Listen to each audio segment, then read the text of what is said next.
आखिर किसके कारण भीष्म पितामह को अपने दिव्य तीरों का प्रयोग करना पड़ा महाभारत के युद्ध में। आखिर भीष्म पितामह के पास वो कौन से तीर थे जिससे पांचों पांडवों की मृत्यु होना निश्चित थी। आखिर किस प्रकार बचाई गई पांचों पांडवों की जान भीष्म पितामह के चमत्कारी तीरों से। आखिर किसने बचाई पांडवों की जान। नमस्कार दोस्तों, आप सभी का स्वागत है महाज्ञान यूट्यूब चैनल पे। आखिर क्या है इसके पीछे का रहस्य, तो चलिए जानते हैं इस वीडियो के माध्यम से। महाभारत का युद्ध महाविनाशकारी युद्ध था। यह बात उस समय की है जब कुरुक्षेत्र में कौरवों और पांडवों के बीच युद्ध चल रहा था, जिसमें कौरवों के पास पांडवों की तुलना में कई अधिक मजबूत सेना थी। बावजूद इसके युद्ध में कौरवों की पराजय हुई। भीष्म पितामह कौरवों की ओर से युद्ध लड़ रहे थे, लेकिन कौरवों के सबसे बड़े भाई दुर्योधन को लगता था कि भीष्म पितामह पांडवों को नुकसान नहीं पहुंचाना चाहते हैं। दुर्योधन का मानना था कि भीष्म पितामह बहुत शक्तिशाली है और पांडवों को मारना उनके लिए बहुत आसान है। बस यही सोचकर दुर्योधन भीष्म पितामह के पास पहुंचा। दुर्योधन ने पितामह से कहा कि आप पांडवों को मारना नहीं चाहते हैं, इसलिए आप किसी भी शक्तिशाली हथियारों का इस्तेमाल नहीं कर रहे हैं। दुर्योधन की बात सुनकर भीष्म पितामह बोले, अगर तुम्हें ऐसा लगता है तो मैं कल ही पांचों पांडवों को मार गिराऊंगा।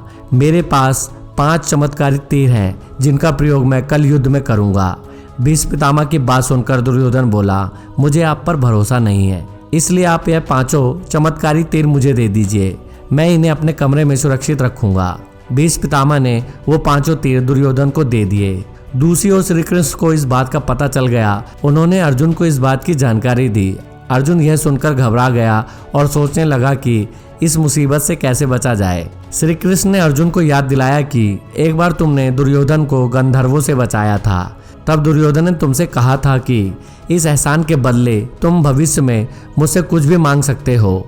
यही सही समय है, तुम दुर्योधन से वो 5 चमत्कारी तीर मांग लाओ। इस तरह से तुम्हारी और तुम्हारे भाइयों की जान बच सकती है।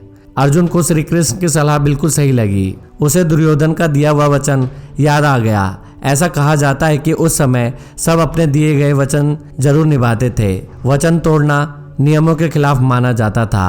अर्जुन ने जब दुर्योधन को उसका दिया हुआ वचन याद दिलाया और 5 तीर मांगे तो दुर्योधन ने मना नहीं कर सका। दुर्योधन ने अपना वचन निभाया और वो तीर अर्जुन को दे दिए। इस तरह श्री कृष्ण ने अपने भक्त पांडवों की रक्षा करी। तो दोस्तों, आपको पता चल गया होगा कि किस प्रकार भीष्म पितामह के 5 चमत्कारी तीर थे जिनसे पांडवों की मृत्यु होना निश्चित ही थी अगर वह तीर नहीं लिए जाते।